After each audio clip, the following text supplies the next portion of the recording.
శుక్లాంబరధరం విష్ణుం శశివర్ణం చతుర్భుజం ప్రసన్నవదనం ధ్యాయేత్ సర్వవిఘ్నోపశాంతయేత్. గురుర్బ్రహ్మా గురుర్విష్ణుః గురుర్దేవో మహేశ్వరః గురుః సాక్షాత్ పరబ్రహ్మ తస్మై శ్రీగురవే నమః. వ్యాసాయ విష్ణురూపాయ వ్యాసరూపాయ విష్ణవే నమో వై బ్రహ్మనిధయే వాసిష్ఠాయ నమో నమః. కూజంతం రామ రామేతి మధురం మధురాక్షరం ఆరుహ్య కవితా శాఖాం వందే వాల్మీకికోకిలం. శృతిస్మృతిపురాణానాం ఆలయం కరుణాలయం నమామి భగవత్పాదం శంకరం లోకశంకరం.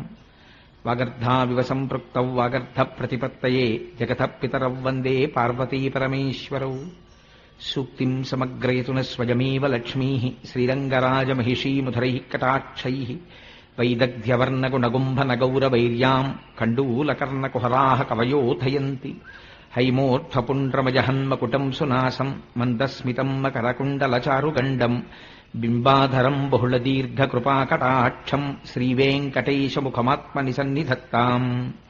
మనోజవం మరుతతుల్యవేగం జితేంద్రియం బుద్ధిమతాం వరిష్టం. వాతాత్మజం వనరయూధముఖ్యం శ్రీరామదూతం శిరసా నమామి.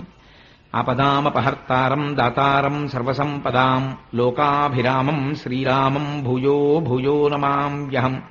శ్రీరామచంద్రం శ్రితపారిజాతం సీతాముఖాంబోరుహచంచరీకః. సమస్తకల్యాణగుణాభిరామः నిరంతరం మంగళమాతనోతు. సింధూరారుణవిగ్రహాం త్రినయనాం మాణిక్యమౌళిస్ఫురత్తారానాయకశేఖరాం స్మితముఖీం ఆపీనవక్షోరుహాం. పాణిభ్యాం అళిపూర్ణరత్నచషకం రక్తోత్పలం బిభ్రతీం సౌమ్యాం రత్నఘటస్థరక్తచరణాం ధ్యాయేత్ పరేదంబికాం. జయతు జయతు దేవో దేవకీనందనోయం జయతు జయతు కృష్ణో వృష్ణివంశప్రదీపః. జయతు జయతు మేఘశ్యామలకోమలాంగో జయతు జయతు పృథ్వీభరనాశో ముకుందః. నారాయణం నమస్కృత్య నరం చైవ నరోత్తమం దేవీం సరస్వతీం వ్యాసం తతో జయముదీరయేత్. హరి ఓం. పరమేశ్వర స్వరూపమైన సభకి నమస్కారం. భగవంతుని యొక్క అనుగ్రహం చాలా ఆశ్చర్యకరంగా ఉంటుంది. ఎందుచేత అంటే కృష్ణ భగవానుడు అరణ్యంలో ఎందుకు పనికి రాకుండా పడిపోయినటువంటి ఒక ఎండు పుల్లని తీసుకుని తన నోటి దగ్గర పెట్టి మురళిగా దాన్ని వాయించి దాని జన్మకి సార్థకత వహించాడు. అలా ఎందుకు పనికిరానటువంటి నన్ను స్వీకరించి స్వామి నా చేత భాగవతం చెప్పించాలి అని నిర్ణయం చేశాడు. నా జన్మ సాఫల్యం చెందింది అనడానికి నాకింతకన్నా ఆనందదాయకమైన విషయం ఏముంటుంది? ఎందుచేత నేను ఈ మాట అంటున్నానంటే మిగిలినటువంటి పురాణములు వేరు, భాగవతం ఒక్కటి ఒక ఎత్తు. వ్యాస భగవానుడు ఈ దేశానికి చేసినటువంటి సేవ సామాన్యమైనటువంటిది కాదు, మహోత్కృష్టమైనటువంటి సేవ చేశాడు ఆయన.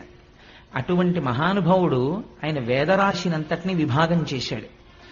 ఋగ్యజుర్ సామ అధర్వణ వేదములని చేసి అంతటితో ఊరుకోలేదు. అల్పాయుర్దాయం కలిగి అనారోగ్యంతో ఉంటూ బుద్ధి ఎప్పుడూ కూడా అర్ధకామముల యందు మాత్రమే తగిలి ఉండేటటువంటి సామాన్యమైనటువంటి జనులు కలియుగంలో వేదాల్ని నాలుగింటిని చదవడం దుస్సాధ్యమనేటటువంటి బుద్ధి చేత వ్యాస భగవానుడు వేదరాశిని 4గా విభాగం చేశాడు. విభాగం చేసి మళ్ళీ వేదంలో పూర్వభాగం అంతా మనం ఆచరించవలసినటువంటి విధి విధానములను గురించి, మనం ఆచరించినటువంటి విధి విధానముల వలన మనము పొందేటటువంటి ఇహలౌకిక పారలౌకిక సౌఖ్యములను గూర్చి వివరణ చేస్తుంది. ఉత్తర భాగం అంతా కూడా మళ్ళీ మనం ఒక అమ్మ కడుపులో ప్రవేశించవలసినటువంటి అవసరం లేకుండా ఇదే తుట్ట జన్మ చేసుకోవడం కోసమని ఏ జ్ఞాన సముపార్జన చేయడం చేత జ్ఞానాత్ కేవల కైవల్యం, ఆ జ్ఞానము చేత మాత్రమే కైవల్యం లభిస్తుంది. అందుచేత పునరావృత్తి రహిత శాశ్వత శివ సాయుధ్య సిద్ధి కొరకు ఏ జ్ఞానమును మనం పొందాలో అటువంటి జ్ఞానాన్ని వేదము యొక్క ఉత్తర భాగము ప్రతిపాదన చేస్తుంది. ఆయన తన శిష్యుడైనటువంటి జైమిని చేత వేదమునకు పూర్వభాగమైనటువంటి కర్మకి సంబంధించినటువంటి విషయాలన్నిటికీ వ్యాఖ్యానం చేయించాడు. దాన్ని పూర్వమీమాంస అంటారు. ఉత్తర భాగం అంతా జ్ఞానమునకు సంబంధించినది. ఆయనే స్వయంగా బ్రహ్మసూత్రములను రచించారు. దాన్ని జైమిని రచించినది పూర్వమీమాంస, ఈయన రచించినది బ్రహ్మసూత్రములు లేదా ఉత్తరమీమాంస అంటారు. మళ్ళీ 18 పురాణములకు కర్త అయ్యాడు ఆయన. 18 పురాణములను రచించాడు. పురాణం రచించడం అంటే ఆయన ఏదో పురాణం చెప్తున్నాడు రా అంటారు. అంత తేలిక కాదు. సర్గశ్చ ప్రతిసర్గశ్చ వంశో మన్వంతరాణిచ అని వంశాలు చరితం చేయవా పురాణం పంచలక్షణం. పురాణమునకు 5 లక్షణములు ఉండాలి. సర్గ ప్రతిసర్గ అని విభాగం ఉండాలి. గొప్ప గొప్ప వంశముల గురించి ప్రస్తావన చెయ్యాలి. వంశో మన్వంతరాణిచ అనేక మన్వంతరములలో జరిగినటువంటి విశేషాల్ని చెప్పాలి. అది భగవత్ సంబంధంగా దాన్ని ప్రతిపాదన చెయ్యగలిగినటువంటి శక్తి ఉండాలి. అటువంటి వాడు తప్ప పురాణాన్ని చెప్పలేడు. అటువంటి పురాణాల్ని రచించినటువంటి మహానుభావుడు వేదవ్యాసుడు ఆయన 18 పురాణములను రచన చేశాడు. అందులో మనకి జ్ఞాపకం ఉండడం కోసమని ఒక తేలిక సూత్రాన్ని ఒకదాన్ని పెద్దలు ప్రతిపాదన చేస్తుంటారు. మద్వయం బద్వయం చైవ భ్రత్రయం చతుష్టయం అనాపలింగ కూష్కాని పురాణాన్ని పృథక్ పృథక్ అని. మద్వయం, మద్వయం అంటే మకారంతో 2 పురాణాలు ఉంటాయి. ఒకటి మార్కండేయ పురాణము, రెండవది మత్స్య పురాణము. మద్వయం బద్వయం చైవ, బా మీద 2 ఉంటాయి, భాగవతము భవిష్య పురాణము. మద్వయం బద్వయం చైవ భ్రత్రయం, బ్రా మీద 3 ఉంటాయి. అవి బ్రహ్మపురాణము, బ్రహ్మాండ పురాణము, బ్రహ్మ వైవర్త పురాణము. భ్రత్రయం చైవ చతుష్టయం, వకారం మీద 4 ఉంటాయి. అవి వరాహ పురాణము, విష్ణు పురాణము, వామన పురాణము, వాయు పురాణము. అందుకని 4 పురాణాలు. చతుష్టయం అనాపలింగ కూష్కాని, అనేటటువంటి అనాపలింగ కూష్కాని అన్నప్పుడు ఒక్కొక్క అక్షరానికి మళ్ళీ ఒక్కొక్క పురాణం వస్తూ ఉంటుంది. నా అంటే నారద పురాణం, ప అంటే పద్మ పురాణం, లిం అంటే లింగ పురాణం, గ అంటే గరుడ పురాణం, కు అంటే కూర్మ పురాణం, స్కా అంటే స్కాంద పురాణం. ఇలాగా మద్వయం బద్వయం చైవ భ్రత్రయం చతుష్టయం అనాపలింగ కూష్కాని పురాణాన్ని పృథక్ పృథక్ 18 పురాణములను రచించాడు. ఈ 18 పురాణములను రచించి తాను వేదములను విభాగము చేసినప్పుడు ఒక్కొక్క వేదము ఒక్కొక్క శిష్యుడికి అప్పచెప్పాడు. వ్యాసుడు చేసినటువంటి సేవ అంతా ఇంత కాదు. మహానుభావుడు అందులో మొట్టమొదటిదైనటువంటి ఋగ్వేదాన్ని పైలుడు అనబడేటటువంటి ఒక శిష్యుడికి పూర్ణంగా నేర్పాడు. నేర్పి ఆయన ఆధిపత్యం వహించాడు దాని శాఖలకి. అంచేత పైలుడికి ఋగ్వేదం నేర్పాడు. యజుర్వేదాన్ని వైశంపాయనుడు అనబడేటటువంటి ఋషి తెలుసుకున్నాడు. అలాగే సామవేదాన్ని జైమిని పూర్ణంగా అవగాహన చేసుకున్నాడు. అధర్వణ వేదాన్ని సుమంతువు అనబడేటటువంటి ఒక ఋషికి తెలియచేశారు. ఈ 18 పురాణములను రోమహర్షణుడు అనబడేటటువంటి ఒక మహానుభావుడికి నేర్పారు. ఆ రోమహర్షణుని యొక్క కుమారుడే సూతుడు. ఆ సూతుడు పురాణ ప్రవచనం చేస్తుంటాడు. అందుకే మీరు ఎప్పుడైనా ఎక్కడైనా ఏదైనా విషయం వినవలసి వస్తే శౌనకాది మహర్షులు సూత భగవానుణ్ణి సేవించి నువ్వు మాకు ఏదైనా పురాణాన్ని చెప్పవలసింది అని అడిగితే సూతుడు పురాణ ప్రవచనం చేస్తూ ఉంటాడు. ఆ రోమహర్షణుని కుమారుడు సూతుడు. ఆశ్చర్యం ఏమిటంటే పురాణ వాంగ్మయాన్నంతటినీ కూడా ప్రవచనం చేసినటువంటి వాళ్ళు సూతుడు రోమహర్షణుడు అయితే ఒక్క భాగవతాన్ని మాత్రం శుకబ్రహ్మ చెప్పారు. శుకబ్రహ్మ సాక్షాత్ వేదవ్యాసుని యొక్క కుమారుడు. ఆయన పుట్టుక చేతనే అపారమైనటువంటి జ్ఞాన వైరాగ్యములు భక్తి కలిగినటువంటి వాడు. ఎంత వైరాగ్య భావన కలిగిన వాడంటే ఆయన మంచి నిండు యవ్వనంలో ఉన్నటువంటి రోజులలో తండ్రి గారు ఆయన్ని వివాహం చేసుకోమని అడిగారు. దేవీ భాగవతం చాలా విశేషంగా వర్ణన చేస్తుంది. చేస్తే ఆయన నాకు వివాహం అక్కర్లేదు, ఈ లోకమంతా దుఃఖభూయిష్టమైపోయింది, నేను ఆనందాన్ని అనుభవించాలి, నేను బ్రహ్మైక్య సిద్ధి కొరకు తపస్సు చేస్తాను అని చెప్పి అరణ్యములను పట్టి వెళ్ళిపోతున్నాడు. వెనక నుంచి వ్యాసుడు పుత్రుడి మీద ఉన్న కాంక్ష చేత హాపుత్ర హాపుత్ర అని అరుస్తూ వెంట వస్తున్నాడు. వస్తుంటే శుకుడు అనలేదట ఓయ్ అని. అంతటా ఆత్మతత్వాన్ని చూడడానికి అలవాటైపోయినటువంటి శుకుడికి బదులుగా అరణ్యంలో ఉన్న చెట్లన్నీ ఓయ్ ఓయ్ అని జవాబు చెప్పేట వ్యాసుడికి. అంతటి బ్రహ్మనిష్టాగరిష్ఠుడై యవ్వనమునందే ఒంటి మీద బట్ట లేకుండా వెళ్ళిపోతుండేవాడు. మనకి ఒక ఉదాహరణ చెప్తుంటారు శుకబ్రహ్మ యొక్క వైరాగ్య సంపత్తిని గురించి. ఆయన ఒకనాడు ఒక సరోవరం పక్క నుంచి వెళ్ళిపోతున్నారు, వెనక వ్యాసుడు వస్తున్నాడు. వస్తుంటే అప్సరసలు దిగంబరలై స్నానం చేస్తున్నారు. శుకుడు వస్తున్నారు అన్నారు ఒకరు.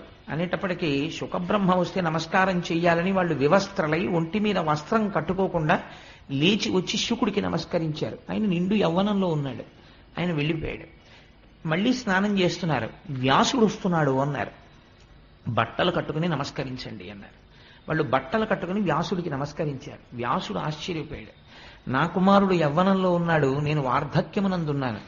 నేను వస్తే మీరు వస్త్రములు కట్టుకుని నమస్కరించారు, నా కుమారుడు వెళ్ళిపోతుంటే వస్త్రములు లేకుండా నమస్కరించారు. ఏమిటి తేడా అని అడిగాడు.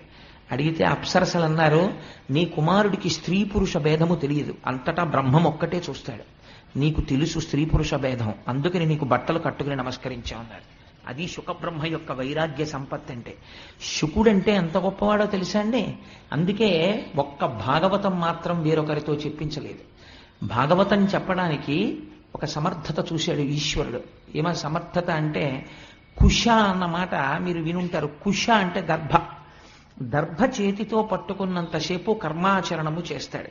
కర్మాచరణము దేని కొరకు చేస్తారంటే, కర్మ చెయ్యగా చెయ్యగా చెయ్యగా చెయ్యగా ఇంటిని తుడుచుకుని బూజులన్నీ దులుపుకున్న తర్వాత పండగొచ్చే ముందు శుభ్రపడినటువంటి ఇల్లులా మీరు భగవద్భక్తితో కర్మాచరణము చేయగా చేయగా లోపల ఉండేటటువంటి మనస్సు కంటిన మాలిన్యము తొలగి ఈశ్వరుడు వచ్చి కూర్చోడానికి, సత్కర్మాచరణము పూనికతో సంతోషంతో చెయ్యడానికి కావలసినటువంటి బుద్ధి యందు ఆనందప్రదమైన స్థితి ఏర్పడుతుంది. అప్పుడు దాని వలన జ్ఞానము కలుగుతుంది. ఆ జ్ఞానము చేత మోక్షము కలుగుతుంది. అందుకని మొట్టమొదట కావలసింది సత్కర్మాచరణము. ఈ సత్కర్మాచరణము చెయ్యడం అనేటటువంటిది దర్భలతో సంబంధం. ఎప్పుడు దర్భ పట్టుకుంటాడు.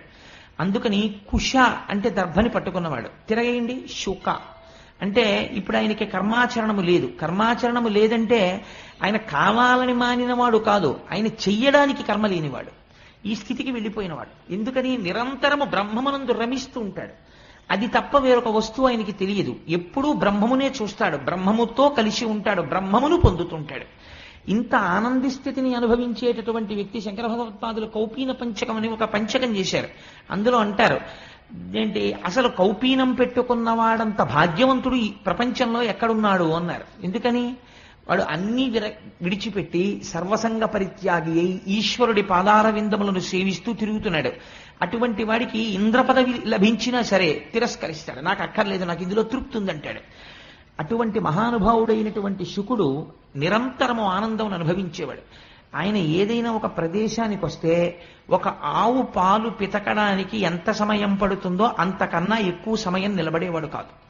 ఎందుకు నిలబడేవాడు కాదు అంటే, ఒకవేళ అంతకన్నా ఎక్కువసేపు ఎక్కడైనా నిలబడితే ఆ ఊర్లో ఉన్న వ్యక్తులతో తనకు పరిచయం ఏర్పడితే ఆ పరిచయాల వల్ల ఇంతమంది తన మనసులో ప్రవేశించి వీళ్ళు ఫలానా వీళ్ళు ఫలానా వీళ్ళు ఫలానా అని గుర్తు పెట్టుకుని వీళ్ళందరినీ లోపల పెట్టుకుంటే ఈశ్వరుడితో సంగము తగ్గిపోయి లోకముతో సంగము పెరిగిపోతుందని ఒక ఆవు పాలు పితికిన కాలము ఎంత పడుతుందో అంతకన్నా ఎక్కువ ఉండకుండా తిరుగుతూ వెళ్ళిపోతుండేవాడు.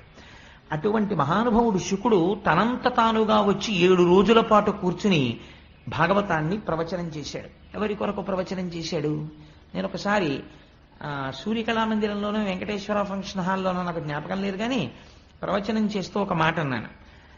ఈ భాగవత ప్రవచనం అనేటటువంటిది ఎవరి కొరకు చేయబడినది అంటే, భాగవతం అందరూ వినలేరు అని శాస్త్రం. ఎందుచేత అంటే భాగవతం వింటే కొన్ని కోట్ల జన్మల తర్వాత మాత్రమే భాగవత శ్రవణం జరుగుతుంది. ఎందుచేత అంటే అన్ని పురాణములను రచించినట్టు వ్యాసుడు రచించలేదు దాన్ని. 17 పురాణములు రచించేశాడు. అప్పటికి మహాభారతాన్ని రచించేశాడు, వేద విభాగం చేసేశాడు, బ్రహ్మసూత్రాల్ని రచించేశాడు. అన్ని రచించిన తర్వాత ఒకసారి సరస్వతీ నదీ తీరంలో తన ఆశ్రమానికి దగ్గరలో కూర్చుని ఉన్నాడు.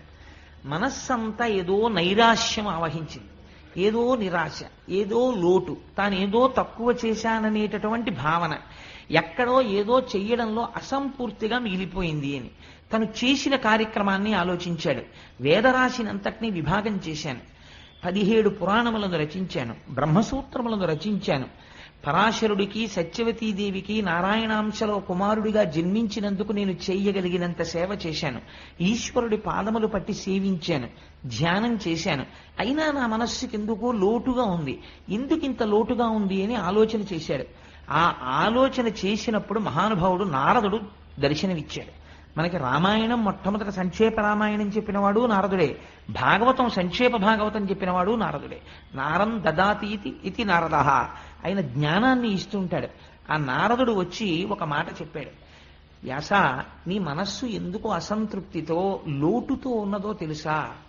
నువ్వు ఇన్ని విషయాల్ని రచించావు, భారతాన్ని రచించావు, కానీ భారతంలో కృష్ణ కథ ఎక్కడ చెప్పినా ధర్మము తప్పినటువంటి కౌరవులు ఎటువంటి స్థితిని పొందుతున్నారు, ధర్మమును పట్టుకున్నటువంటి పాండవులు ఎటువంటి స్థితిని పొందుతున్నారు అన్న ప్రధాన కథకి అనుసంధానము చేశావు కృష్ణ కథని తప్ప కృష్ణ భక్తుల యొక్క చరిత్రని, ఈ ప్రపంచమంతా ఎలా పరిఢవిల్లుతోందో, ఈ విశ్వము ఎలా సృష్టింపబడిందో, పంచభూతములు ఎలా వచ్చాయో, భగవంతుని యొక్క నిర్హేతుక కృపచేత ఆయన సృష్టికర్తయ్యి, స్థితికర్తయ్యి, ప్రళయకర్తయ్యి ఈ లోకాన్ని ఎలా పరిపాలన చేస్తున్నాడో నువ్వెక్కడా చెప్పలేదు. ఆ కారణం చేత నీ మనస్సులో ఎక్కడో చిన్న లోటు ఏర్పడింది. ఇది పూర్తి చేయడానికి నువ్వు భాగవత రచన చెయ్యి అని ప్రబోధం చేశాడు. అప్పుడు ఆనందాన్ని పొందినటువంటి వాడై వ్యాస భగవానుడు ధ్యానమగ్నుడై ఆచమనం చేసి కూర్చుని అప్పుడు భాగవతాన్ని రచించడం ప్రారంభించాడు. ఇంత చేసిన తరువాత ఏది చెయ్యడం మిగిలిపోయిందని వ్యాసుడు నైరాశ్యం చెందాడో, ఏది అందించడం చేత తన జన్మ సార్థకత పొందుతుందనుకున్నాడో, ఏది అందించిన తరువాత, ఏది తెలుసుకున్న తర్వాత మనిషిలో ఒక గొప్ప మార్పు వస్తుందో, కొన్ని కోట్ల జన్మల నుంచి మనసు ఏది పట్టుకోకపోవడం వల్ల అలా తిరిగిందో, ఏది పట్టుకోవడం వల్ల మనుష్య జన్మకి సార్థకత సిద్ధిస్తుందో అటువంటి మహౌషధాన్ని మహానుభావుడు అందించడం ప్రారంభం చేశాడు. అందుకే అది వేరొకరు చెప్పడానికి కుదరదు. అది సాక్షాత్తుగా ఉపనిషత్తుల యొక్క సారాంశము. జ్ఞానమంతా కూడా భాగవతమునందు నిక్షేపింపబడింది. ఇది చెప్పడానికి శుకబ్రహ్మ మాత్రమే చెప్పాలి. అందుకని తన కుమారుడైనటువంటి శుకబ్రహ్మకి భాగవతాన్ని ప్రబోధం చేసి ఆ భాగవతం శుకబ్రహ్మ పరీక్షిత్ మహారాజు గారికి 7 రోజులు చెప్పాడు. ఎటువంటి పరిస్థితిలో చెప్పాడు? భాగవతం చెప్పబడినటువంటి పరిస్థితిని మీరు విచారణ చేయాలి. చెప్పినది 7 రోజులే, అంతకన్నా ఒక్క రోజు చెప్పలేదు. ఎందుకు 7 రోజులు చెప్పవలసి వచ్చింది? అసలు పరీక్షిత్తుకి శాపం ఎందుకు వచ్చింది? ఎందుకు విన్నాడు? ఈ విషయాలు రేపు ఎలాగో కథాభాగంలో వచ్చేస్తాయి.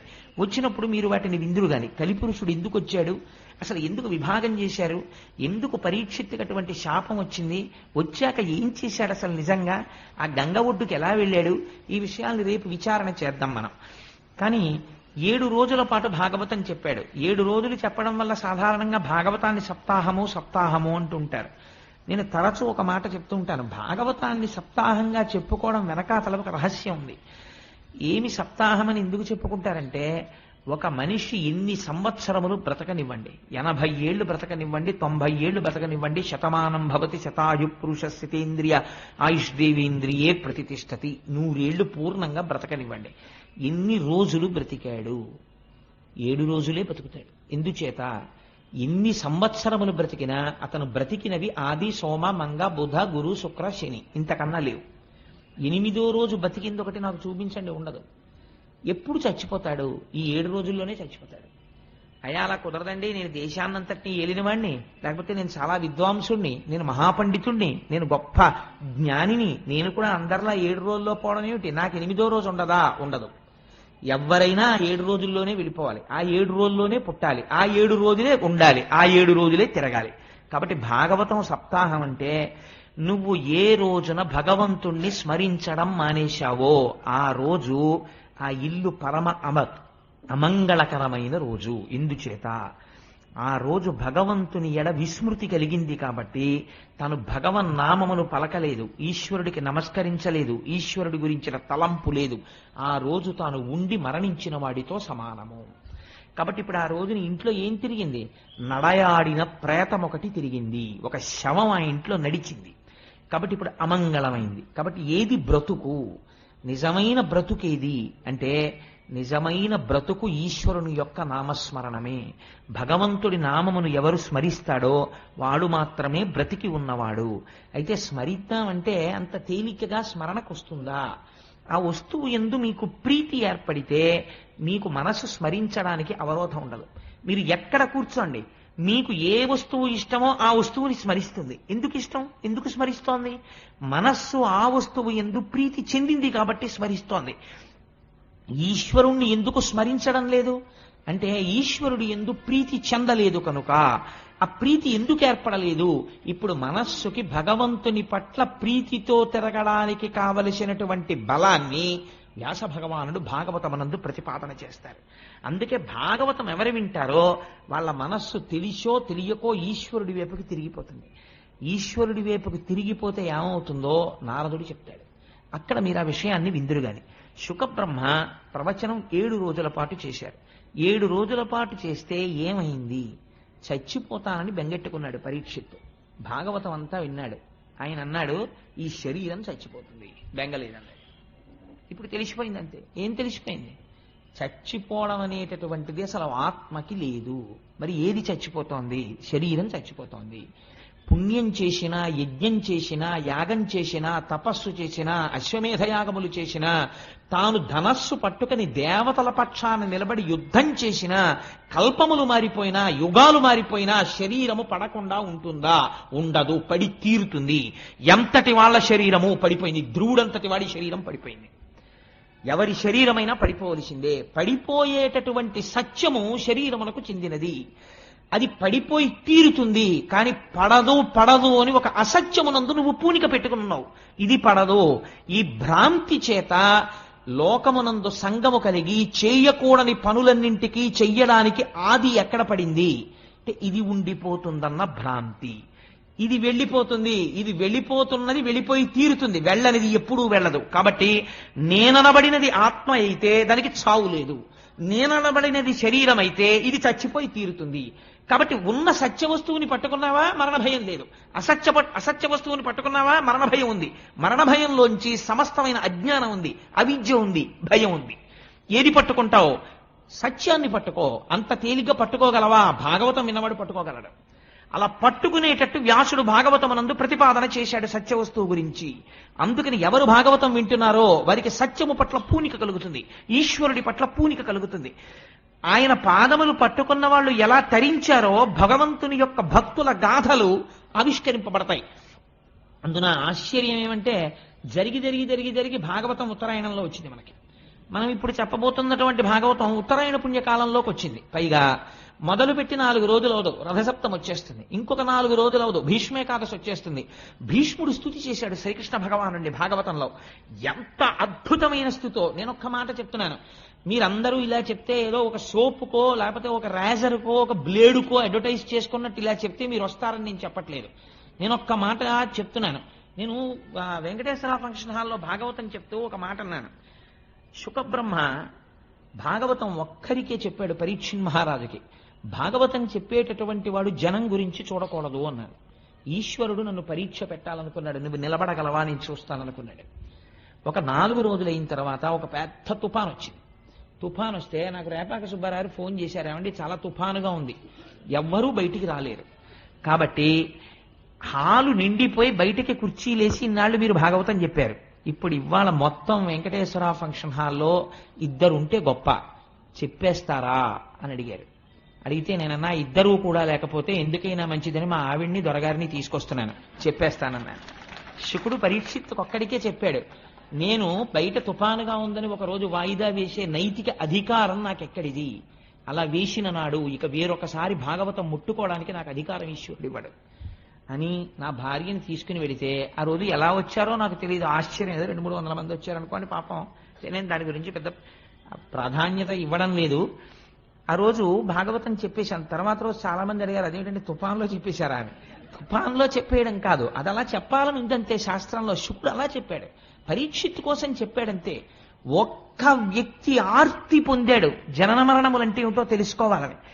ఆవు పాలు పితకడానికి ఎంత సమయం పడుతుందో అంతకన్నా ఎక్కువసేపు ఉండనివాడు 7 రాత్రులు 7 పగళ్ళున్నాడు కూర్చుని పరీక్షిత్తుకు చెప్పాడు. అది ఔదార్యం, గురువు యొక్క ఔదార్యం. అలా శుకుడు చెప్పి ఉండకపోతే ఇవాళ భాగవతం ప్రవచనం లేదు, భాగవతం అందింపబడదు లోకానికి. అటువంటి మహాత్ములు చెప్పినటువంటి భాగవతాన్ని మనం చెప్పేటప్పుడు ఆ పూనికతో చెప్పాలి కదా అని ఆ రోజు మొదటి రోజు అన్న మాటకి ఈశ్వరుడు వెంటనే పరీక్ష పెట్టాడు. సరే, అందుచేత నేను ఈ విషయాన్ని ఎందుకు ప్రస్తావన చేయవలసి వచ్చింది అంటే 7 రోజులు విన్నటువంటి పరీక్షిత్ ఏం తెలుసుకున్నాడు? 7 రోజులు విన్న పరీక్షిత్తుకి మరణము రాకుండా పోలేదు. గుర్తుపెట్టుకోండి, భాగవతం విన్న తర్వాత మరణం రాకుండా ఏం పోలేదు. పరీక్షిత్తుకు మరణం వచ్చింది, కానీ పరమధైర్యంతో మాట అన్నాడు 7 రోజులు పోయిన తర్వాత. మరణం దేనికి వస్తోంది? శరీరానికి. అది వచ్చి తీరుతుంది, నాకు ఇప్పుడు బెంగలేదు, రానివ్వండి మృత్యువుని, నేను ఆత్మగా నిలబడిపోతున్నాను అన్నాడు. ఈ శక్తి కొన్ని కోట్ల జన్మలలో లోపించడం వల్ల మనం అలా తిరుగుతూనే ఉన్నాం. భ్రమయసి పరబ్రహ్మ మహిషి అంటారు సౌందర్యలహరిలో శంకర భగవత్పాదులు. అలా మాయలో తిరుగుతూనే ఉన్నాం. ఈ సత్యమును ఆవిష్కరిస్తోంది భాగవతం. అటువంటి భాగవతాన్ని శుకబ్రహ్మ ప్రవచనం చేశారు. పెద్దలంటారు, నిగమకల్పతరోర్గళితం ఫలం శుకముఖదామృత ద్రవ సంయుతం పిబత భాగవతం రసమాలయం ముహురహో రసికా భువి భావుకాః. ఎంత గొప్ప మాట చెప్పారో చూడండి. మీరు భాగవతాన్ని వినేటటువంటి వాళ్ళు భాగవతాన్ని నేను వింటున్నానని ఎప్పుడూ వినకు. ఏం చేస్తావు? పిబత భాగవతం, భాగవతాన్ని తాగేసేయి. అంటే ఇప్పుడు మీరు ఏమనాలి? అయితే అయ్యా మీరు రేపటి నుంచి గోపాలకృష్ణ గారికి చెప్పి కొన్ని గ్లాసులలో భాగవతం పోసి ఇచ్చేయండి, మేము తీర్థం కింద పుచ్చేసుకుంటాం. తాగడం ఎలా కుదురుతుందంటే, తాగడం అనేది ఏది చేస్తుంది? నోరనబడేటటువంటి ఇంద్రియం చెయ్యాలి. వినడం అనేది ఏ ఇంద్రియం చెయ్యాలి? చెవనబడేటటువంటి ఇంద్రియం చెయ్యాలి. కానీ చెవు అనేటటువంటి ఇంద్రియానికి ఒక లక్షణం ఉంది, మీరు బాగా చూడండి. నోరు తాగుతున్నప్పుడు మనస్సు ఎక్కడో తిరుగుతోంది అనుకోండి. ఉదాహరణకి నా భార్య నాకు ఒక గ్లాసులు పాలు తీసుకొచ్చి, ఏమండి ఇవి తాగి ఆఫీస్కి బయలుదేరండి అంది అనుకోండి. నేను ఆ పాలు తీసుకెళ్లి నోటి దగ్గర పెట్టగానే నా మనస్సు వెంటనే అమ్మో టైం అయిపోతుంది, ఆఫీస్కి వెళ్ళాలనో లేకపోతే ఎక్కడికి వెళ్ళాలనో ఆలోచన చేస్తోంది. కానీ నోరు మాత్రం ఈ పాలన్నిటినీ ఏం చేస్తుంది?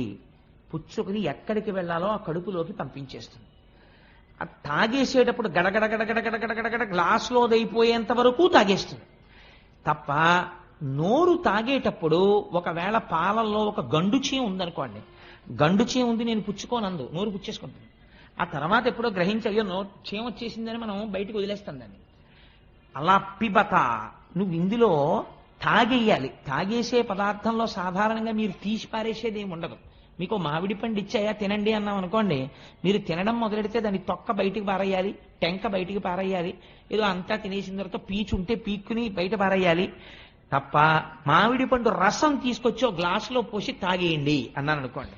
ఇప్పుడు అది ఏమిటండి? అది ఎసెన్స్. మొత్తం మామిడి పండు తాలూకా మొత్తం శక్తి ఆ గ్లాసులో ఉంది. ఇప్పుడు మీరు ఏమీ చెయ్యక్కర్లేదు. నాకు పళ్ళు లేవండి, నేను నవలలేనండి, పళ్ళల్లో పీచు దూరుతుందండి, ఏ కంప్లైంట్ మీరు చేయడానికి అవకాశం లేదు. గడగడ గడగడ గడగడ తాగేయడమే. అలా త్రాగగలవా భాగవతాన్ని? అయితే కూర్చో సభలో. పిబత భాగవతం రసమాలయం. ఇది ఏమిటో తెలుసా? భాగవతం అంటే రసమాలయం, రసోవై సహా. దీని ఎందున్నవాడు భగవానుడొక్కడే. ఇది కేవలము భగవంతుడే. శబ్దరూపముగా వస్తున్నది భగవంతుడు వస్తున్నాడు. దాన్ని నువ్వు చెవులతో పట్టి తాగేసేయి. విడిచిపెట్టావా జారి కింద పడిపోతుంది. అందుకని త్రాగేసేయి. పిబత భాగవతం రసమాలయం. ఏమిటండి దాని గొప్పతనం అంతలా మేము తాగేయడానికి అంటావేమో. నిగమకల్ప తరోర్గళితం ఫలం. నిగమములు అంటే వేదములు. వేదములనబడేటటువంటి కల్పవృక్షం ఒకటి ఉన్నది. ఈ వేదములను సేవించడం చేత మీకు కావలసినటువంటి సమస్తమైన కోరికలను మీరు తీర్చుకోగలరు. అటువంటి వేదములనబడేటటువంటి కల్పవృక్షముల యొక్క శాఖల చిట్ట చివర పండు పండింది. వేదముల యొక్క చివర ఏముంటాయి? ఉపనిషత్తులు ఉంటాయి. ఉపనిషత్తులు జ్ఞానమును ప్రబోధం చేస్తాయి.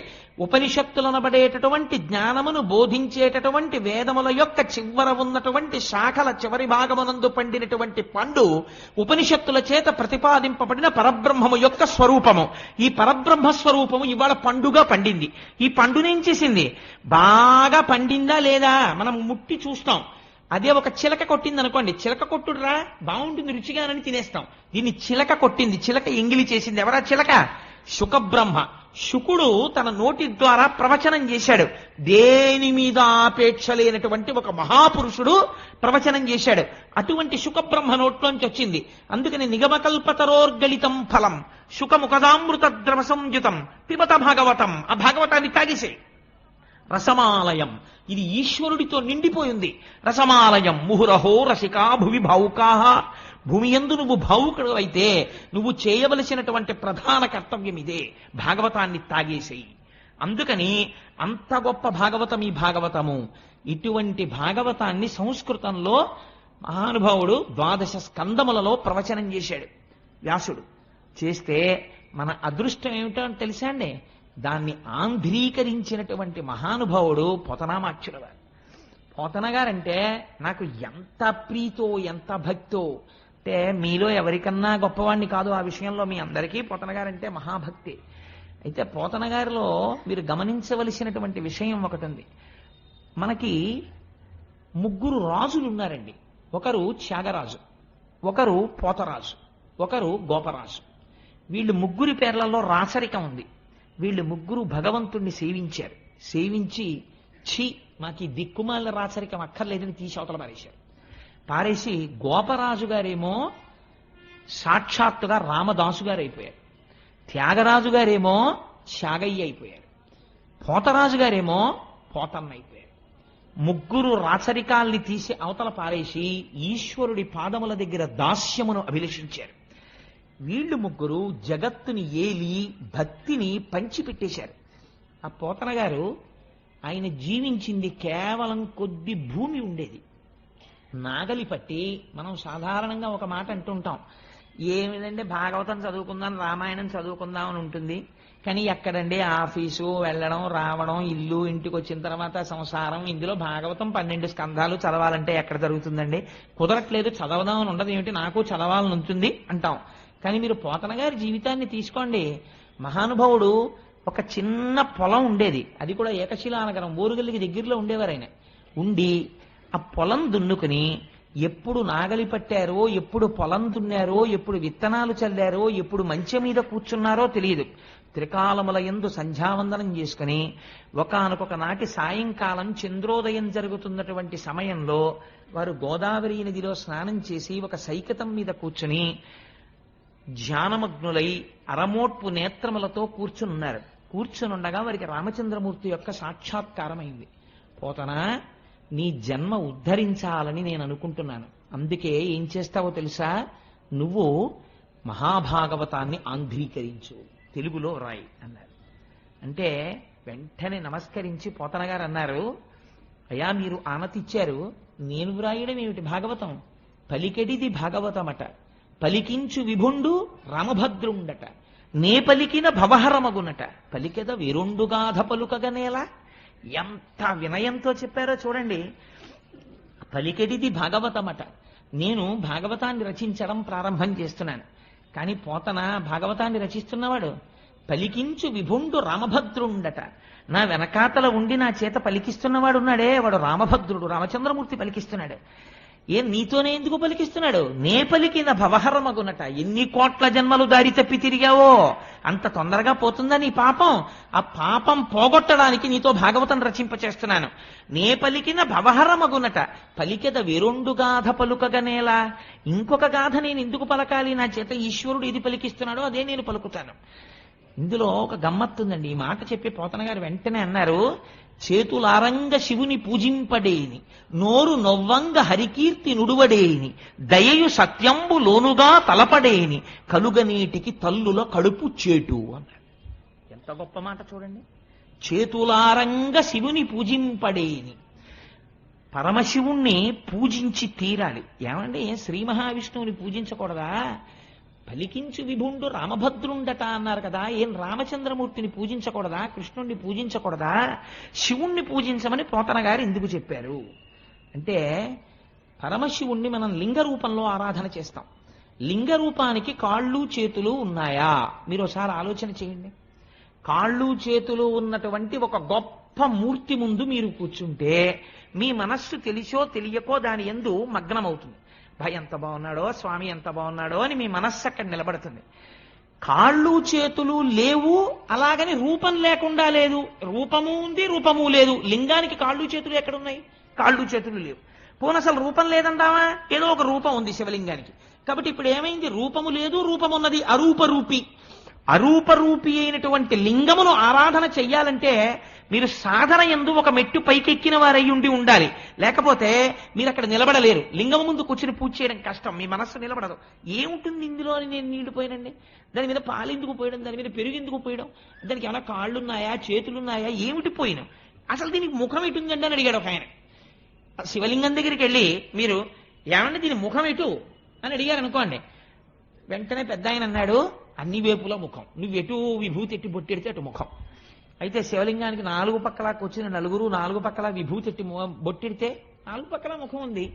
సరే, పైన ఒక ఆయన గంధం రాసి బొట్టెడితే పైన ఒక ముఖం ఉంది. సజ్జోజాత అఘోర తత్పురుష వామదేవ ఈశానములన్న 5 ముఖాలతో ఉన్నాడు. అంటే ఈశ్వరుడు అంతటా చూస్తున్నాడు. ఈ భావనతో నువ్వు లింగమును అర్చన చేస్తున్నావంటే నీకు లోకమంతా లింగస్వరూపంగా కనపడడం ప్రారంభమైపోయింది. ఉదయగ్రామము పనవట్టము అభిషేక ప్రవాహంబు వార్ధి ధరీధాంతము ధూపధూమము జలదీప ప్రభారాశి కౌముది తారానివహంబులద్భుత సుమంబులుగా తమోదూత సఖ్యదమై సీత గభస్తి బింబ శివలింగం బొప్పే ప్రచీదిశన్ అంటాడు ధూర్జటి కళహస్తీశ్వర మహాత్యంలో. నాకు అంతటా శివలింగమే కనపడుతోందంటాడు. నీ రూపంబు తలంపగా తుది మొదల్నేగాన నీవైన చోరారాయమ్మని అంచు చెప్పవు వృధారంభంబులింకేటికెన్ పాలన్ముంచుము నిటముంచుమిక నిన్నే నమ్మినాడంచు మీ శ్రీరామార్చిత పాద పద్మజుగళా శ్రీకాళహస్తీశ్వర అంటాడు. నిన్ను చూడాలి అంటే లోకమంతటా నిండిపోయి ఉన్నావు, నేను ఎలా చూడగలను? నాకు చేత కావట్లేదు. నువ్వే వచ్చి నాకు చెప్పి నా చేత చూడడం ఎలాగో నేను చూసి ధన్యుడనయ్యేటట్టు నువ్వు చెయ్యాలి తండ్రి అంటాడు. అటువంటి లింగ పూజ ప్రయత్నపూర్వకంగా చేసి తీరాలి ఉదయకాలమునందు. అందుచేత చేతులారంగ శివుని పూజింపడేని. మేము శివ పూజ చేస్తామండి, మేము శైవులమండి, కాబట్టి మేము విష్ణువుని పూజించమండి, మేము విష్ణునామని చెప్పమండి అని అనకూడదు. నోరు నవ్వంగా ఎలా కీర్తించాలట. నీ కొడుక్కి ఒక ర్యాంక్ వస్తే కనపడ్డవాడికి కనపడని వాడికి అందరికీ వెళ్ళి చెప్పుకుంటావే. నువ్వు జీవితంలో ఇంత విషయం సాధిస్తే అయిన వాడికి కానివాడికి పిలిచి దగ్గర కూర్చోబెట్టుకుని చెప్తుంటావే. అటువంటిది నీ లోకమునంతటిని రక్షించి ఇన్ని అవతారములెత్తి అజాయమానో బహుధా విజాయితేని రూపము తీసుకోవలసినటువంటి అవసరము లేనివాడు మన కొరకని ఒక రూపమును తీసుకుని రాక్షస సంహారము చేసి మనను రక్షించినటువంటి మహాపురుషుడైనటువంటి పరమాత్మ యొక్క గుణగణములను వర్ణించడానికి నీ నోరు నొప్పి పెట్టేటట్టుగా నువ్వు వర్ణించని నాడు నీ నోరు ఒక నోరా ఢమఢమధ్వనితోటి ఢక్కగాక. అది ఢమఢమధ్వని చేసేటటువంటి ఢక్క అంతే. అటువంటిది నోరు నొవ్వంగా హరికీర్తి నుడువడేని. శివకేశవులయందు భేదమును పాటించకుండా విష్ణువు గురించి చెప్పవలసి వచ్చినప్పుడు పొంగిపోయి చెప్పగలగాలి. ఆరాధన చేసినప్పుడు పొంగిపోతూ అభిషేకం చేసి పూజించగలగాలి. దయయు సత్యంబు లోనుగా తలపడేని. ఎంత గొప్ప మాట వేశారో చూడండి. సత్యం అంటే ఏమిటండి? మారనిది సత్యము, మారేది ధర్మము. ధర్మము క్షణక్షణం మారిపోతుంది. ఇప్పుడు నేను ఏ ధర్మంలో ఉన్నాను? ప్రవచనం చేసే ధర్మంలో ఉన్నాను.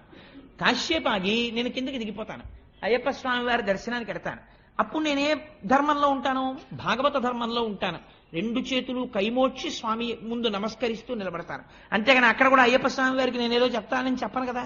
ధర్మం మారిపోయింది. అందుకని తండ్రి ముందు కెడితే కొడుకు ధర్మం, భార్య ముందు కెడితే భర్తృధర్మం. ఒక్కొక్కప్పుడు ఒక్కొక్క ధర్మం. ధర్మం మారుతుంది, సత్యమో మారదు. మారనిది సత్యము, మారని సత్యమును ఆధారము చేసుకుని ధర్మం మారుతుంటుంది. ఇటువంటి మారని సత్యము ఏది ఉందో అది ఈశ్వరుడు. ఆ ఈశ్వరుణ్ణి లోపల అసలు ఎప్పుడూ తలుచుకోలేదు. ఈ లోకమంతా ఎవడిలో పుట్టింది, ఎవడిలో పెరుగుతోంది, ఎవ్వడు సృజించు ప్రాణుల ఎవ్వడు సృష్టి, ఎవ్వడు త్రుంచు పెంచు, ఎవ్వడు అనంతుండెవ్వడు విభుడెవ్వడు ఈ విధమున మనుచు బెనుచు హేలారతుడై, ఎవడు సృష్టిస్తున్నాడు, ఎవడు పెంచుతున్నాడు, ఎవడు పెద్దది చేస్తున్నాడు, ఎవడు త్రుంచేస్తున్నాడు, ఎవరు ఈ ప్రాణులన్నింటినీ కాపాడుతున్నాడు, ఎందుకు ఈ అండాండ పిండాండ బ్రహ్మాండములన్నీ తిరుగుతున్నాయి అని ఒకనాడు ఈశ్వరుడు గురించి ఆలోచిస్తే అది సత్యము. ఆ సత్యమును గురించి ఆలోచిస్తే అంతటా ఉన్నది పరమాత్మయే. కావ్యకంఠ గణపతి మునికి ఉమాదేవి ఎక్కడ సాక్షాత్కరించిందో మీకు తెలుసా? ఉమాదేవిని కావ్యకంఠ గణపతి ముని ఎక్కడ చూశారో తెలుసా అండి? నిన్న లేనటువంటి గడ్డి పరక ఇవాళ వడ్డు గింజలోంచి కొద్దిగా పైకొచ్చి సూర్యకిరణం పడేటప్పటికి ఆకుపచ్చ రంగుతో అటూ ఇటూ కదులుతున్నటువంటి తేజస్సుతో నిండిన వెల్లివిరుస్తున్న ఆకుపచ్చతనంతో ఉన్నటువంటి గడ్డి పరకలో ఉమాదేవి అమ్మవారు ఉన్నది, శక్తి రూపిణి. ఇది మా అమ్మంటే అని గడ్డి పరకని చూసి ఉమాసహస్రం చెప్పి పొంగిపోయాడు కావ్యకంఠ గణపతి ముని. అలా చూడగలిగిన శక్తి నీకుంటే నీకు అంతటా బ్రహ్మమే ఉన్నది. అప్పుడు నువ్వు దేని పట్ల ద్వేషిస్తావు, దేన్ని కోపగించుకుంటావు, దేని మీద నువ్వు అసహ్యాన్ని పెంచుకుంటావు? ఒక ధర్మాన్ని నిర్వర్తించడానికి నువ్వు శాసనం చేస్తావంతే. కానీ ఇక్కడ మాత్రం లోకమంతటా బ్రహ్మమును చూస్తుంటావు. అలా చూడడం దయ కలిగి ఉండడం ప్రాణుల యందు. దయయు సత్యంబులోనుగా తలపడేని. అందుకే పెద్దలు ఒకడు తుంటరితనంతో ప్రవర్తన చేశాడనుకోండి, శపించరు, వాళ్ళని తక్కువ చేసి మాట్లాడరు. ఒకనాడు ఈశ్వరానుగ్రహం కలిగి అతను వృద్ధిలోకి రావాలండి, పాపం తెలియదు, చూశారా ఎంత అజ్ఞానమో అంటారు. అలా అనగలగడానికి, అంతగా మన్నించగలగడానికి కారణం ఏమిటో తెలుసా అండి? అంతటా ఈశ్వరుణ్ణి చూస్తున్నాడు. అంతటా ఈశ్వరుణ్ణి చూడగలిగిన వాడికి మాత్రమే ఈ దయ ఉంటుంది, లేనివాడికి ఆ దయ ఉండదు. దయయు సత్యంబు లోనుగా తలపడేని. ఇలా తలచనప్పుడు పుట్టిన దగ్గర నుంచి తిరగడం కొన్నాళ్ళు అయిపోయిన తర్వాత ఈ శరీరం వదిలేయడం. ఈ మాత్రం దానికి ఎన్ని కోట్ల జన్మలు ఎత్తావో, ఎన్ని కోట్ల జన్మలలో అమ్మ కడుపులో పడుకున్నావో, ఇప్పటికి ఎంతమంది అమ్మ కడుపులలోంచి బయటికి వచ్చేటప్పుడు ప్రసవ వేదనని మరణ వేదనగా మార్చి అమ్మని కొన్ని గంటలు బాధ పెట్టి నువ్వు బయటికి వచ్చి నువ్వు సాధించిందే ఉంది. కలుగనేటికి తల్లుల కడుపు చేటు. అస్తమానం వెళ్ళి ఆ తల్లి కడుపులో కూర్చుని ఆ తల్లిని బాధ పెట్టడం తప్ప నువ్వు పుట్టి ప్రయోజనం ఏమిట్రా అని అడిగారు పోతన గారు. సాధారణంగా పోతన గారు అంత కఠినంగా అసలు మాట్లాడరు. ఎంత మాట వేశారో చూడండి. ఆ మాటతో లోకమునకు బోధ చేస్తున్నారు. చేతులారంగ శివుని పూజింపడేని, నోరు నొవ్వంగ హరికీర్తి నుడుబడేని, దయయు సత్యంబు లోనుగా తలపడేని, కలుగనేటికి తల్లుల కడుపు చేటు. అటువంటి పోతనామాచ్యుడు మహానుభావుడు భాగవతాన్ని ఆంధ్రీకరిస్తూ మొట్టమొదట ఒక పద్యం చెప్పుకున్నారు. శ్రీకైవల్య పదంబు చేరుటకునై చింతించదన్ లోక రక్షైకారంభకు భక్త పాలన కళా సంరంభకున్ కేళి లోల విలస దృగ్జాల సంభూత నానా కంజాత భవాండ కుంభకు మహానందాంగనా డింబకున్ అని చెప్పుకున్నారు. శ్రీకైవల్య పదంబు చేరుటకునై చింతించదన్. పోతనగారి యొక్క శక్తి ఏమిటో, పోతనగారి ఉపాసనా బలం ఏమిటో మీరు ఆ పద్యాల్లో చూడాలి. అసలు నిజంగా పద్యం నోటికి వచ్చిందనుకోండి, మీరు ఆ పద్యం ఎక్కడ కూర్చున్నా చదువుకోగలిగారు అనుకోండి, ఆ పద్యం ఒక్కటి చాలు జీవితాన్ని మార్చేస్తుంది. శ్రీకైవల్య పదంబు చేరుటకునై. ఎందుకు చెప్తున్నాను ఈ భాగవతం చెప్పడం అంటే, పోతన గారు ఎందుకు ఆంధ్రీకరిస్తున్నారు? ఈ భాగవతాన్ని ఆంధ్రీకరించి దీన్ని రాజులకిచ్చి, లేకపోతే ఎవరో జమీందారులకిచ్చి వారి దగ్గర ఈనాములు పుచ్చుకుని, వాళ్ళ దగ్గర డబ్బు పుచ్చుకుని, కానుకలు పుచ్చుకుని, నేను ఏదో పాముకోవాలనేటటువంటి తాపత్రయం నాకు లేదు. ఈశ్వరుడి గురించి చెప్పుకుని, శ్రీకైవల్యం అంటే ఏమిటో తెలుసండి? కైవల్యం అన్న మాట అద్వైత సంప్రదాయానికి చెందింది. కైవల్యం అంటే ఇంకా మళ్లీ తిరిగి రానటువంటి అవసరం లేకుండా ఈశ్వరుడిలో కలిసిపోవడం. అలా ఈశ్వరుడు యందు నా తేజస్సు వెళ్ళి ఆయన తేజస్సులోకి కలిసిపోవాలి. అలా కలిసిపోవడం కోసం శ్రీకైవల్య పదంబు చేరుటకునై చింతించదన్. ఇదో అందమైన మాట. భాగవతం ఆంధ్రీకరిస్తున్నారా, చింతిస్తున్నారా? ఆయన చింతించదన్. చింతించదన్ అంటే ఏమిటండి? చింతించదన్ అంటే చిత్తము, మనస్సు దాన్నే ఆలోచన చేయుట. ఏకాగ్రమై మనస్సు ఒక వస్తువు గురించి ఆలోచన చేస్తోంది. ఏ వస్తువు గురించి ఆలోచిస్తోంది అంటే, ఇప్పుడు ఆయన ధ్యానమగ్నులై ఉన్నారు, ధ్యానము చేస్తున్నారు. రామచంద్రమూర్తి రచింపచేస్తున్నాడు కాబట్టి చెయ్యి పోతన గారిది, కదిపిన శక్తి ఎవరిది? రామచంద్రమూర్తిది. ఇప్పుడు ఈ పద్యం నేను చెప్తుంటే ఈ పద్యం ఎవరి శక్తి మీరు ఆలోచించండి. రామచంద్రమూర్తి యొక్క శక్తి ఆ పద్యం. శ్రీకైవల్య పదంబు చేరుటకునై చింతించదన్ లోకరక్షైకారంభకు. లోకములను రక్షించడము ఆరంభించినవాడు. అసలు లోకరక్షణము ఆరంభం ఎక్కడ ప్రారంభమవుతుంది? సృష్టించడంలో ప్రారంభమవుతుంది. కాబట్టి సృష్టికర్తగా నేను నమస్కరిస్తున్నాను. లోకరక్షైకారంభకు భక్త పాలన కళా సంరంభకున్. ఎంత గొప్ప మాట అండి ఇది! భక్త పాలన కళా సంరంభకున్. లోకమునంతటినీ ఆయన రక్షిస్తుంటాడు. అదే పనిగా ఆయన పెట్టిన అన్నం తిని ఆయన జీర్ణం చేసి ఆయన శక్తినిస్తే ఆ శక్తితో ఈశ్వరుణ్ణి తిట్టేవాడు ఎందుకు కూడా ఈశ్వరుడి శక్తి రూపంలో ఉంటాడు. కానీ తనని నమ్ముకుని ఈశ్వరుడు ఉన్నాడు అని పూనికతో ఉన్న వాళ్ళని రక్షించడం కోసం వాళ్ళ వెంట పరిగెడుతుంటాడు. అలా పరిగెట్టేటటువంటి లక్షణం ఉన్నవాడు ఉన్నాడే, వాడు లోకరక్షైకారంభకు భక్తపాలన కళా సంరంభకున్ దానవోద్రేక స్తంభకు. దానవుల యొక్క ఉద్రేకమును స్తంభింపచేయువాడు. నా అంతటి వాణ్ణి నేను, నాకు చావెక్కడుందంటాడు. మీరు ఒక్క విషయం ఆలోచించండి. మనం పురాణంలో ఏం చెప్తామంటే, రాక్షసులందరికీ కూడా ఎందుకు వచ్చేసింది అజ్ఞానం అంటే, వాడికి నాకు చావు లేదని బయలుదేరతాడు.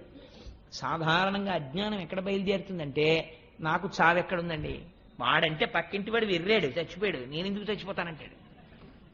80 ఏళ్ళు రానివ్వండి. నేను ఒక ఆశ్చర్యకరమైన పోకడ చూస్తుంటాను లోకంలో. ఎవరైనా పెద్దవాళ్ళ దగ్గరికి వెళ్ళి మీరు, అయ్యో పాపం మీకు అప్పుడే 80 ఏళ్ళు వచ్చేయండి అన్నారనుకోండి, వాళ్ళు అంటారు, ఏంటి 80 ఏళ్ళు అంటే పెద్ద విశేషం ఏముందండి, భలేవరే, ఫలానా ఆయన 100 సంవత్సరములు బతికాడండి, నేను దేనికి బాధపడుతున్నానో తెలుసా, 100 ఏళ్ళకి పిడరాయిలా ఉండేవాడండి, 3 పూట్ల తిని 80 ఏళ్ళకి తినలేకపోతున్నాను అప్పడాలు నేనని బాధపడతాడు వీడు. తప్ప 80 ఏళ్ళకి నేను ఈశ్వరార్చన చేయలేకపోతున్నానని బాధపడ్డవాడు. అందుచేత దానవోద్రేక స్తంభకు అంటే లయకారకుడై ఈ లోకములన్నింటినీ లయం చేస్తున్న వాడు ఎవరున్నాడో వాడికి నమస్కరిస్తున్నాను. ఇప్పుడు ఎవరి పేరైనా పోతన గారు చెప్పారండి. అసలు ఆయన పరబ్రహ్మమునకు నమస్కరిస్తున్నారు. సృష్టికర్త అయి స్థితికర్త అయి ప్రళయకర్త అయినటువంటి పరబ్రహ్మము ఏది ఉన్నదో దానికి నేను నమస్కరిస్తున్నాను. లోకరక్షైకారంభకు భక్త పాలన కళా సంరంభకు దానవోద్రేక స్తంభకు కేళి లోల విలస దృగ్జాల సంభూత నానా కంజాత భవాండ కుంభకు. కేవలము ఇలా చూపులు చూస్తే ఆ చూపుల చేత ఈ లోకములన్నింటినీ సృష్టించగలిగినటువంటి సమర్థుడు ఎవరున్నాడో వాడికి నేను నమస్కరిస్తున్నాను. కేళిలోల విలస దృగ్జాల సంభూత నానా కంజాత భవాండ కుంభకు మహానందాంగన ఢింబకున్. ఎంత అందమైన మాట చూడండి. మరి భాగవతంలో ప్రతిపాదించినది ఎవరి రూపాన్ని ప్రతిపాదించారు? పరబ్రహ్మంగా కృష్ణ భగవానుడిని. కాబట్టి ఇప్పుడు ఏమంటున్నారు? కృష్ణుడంట లేదు, మహానందాంగన. ఆవిడ అక్కడ ఉండేటటువంటి నందుని యొక్క భార్య, అందుకని మహానందాంగన భింబకొన్. ఆ నందుడి యొక్క భార్య అయినటువంటి యశోదాకుమారుడైనటువంటి బిడ్డడు చిన్నివాడున్నాడే ఢింబకుడు, ఆ పిల్లవాడు, వాడి గురించి నేను చెప్తున్నాను. వాడు చిన్న పిల్లవాడిలా కనపడుతున్నారు, కానీ వాడి పరబ్రహ్మం, అందుకని వాడి కథ నేను చెప్పుకుంటున్నాను. మహానందాంగన ఢింబకొన్ కాదు, అందులో ఒక రహస్యం పెట్టేశారు. ఎందుకు పెట్టేశారో తెలుసా అండి?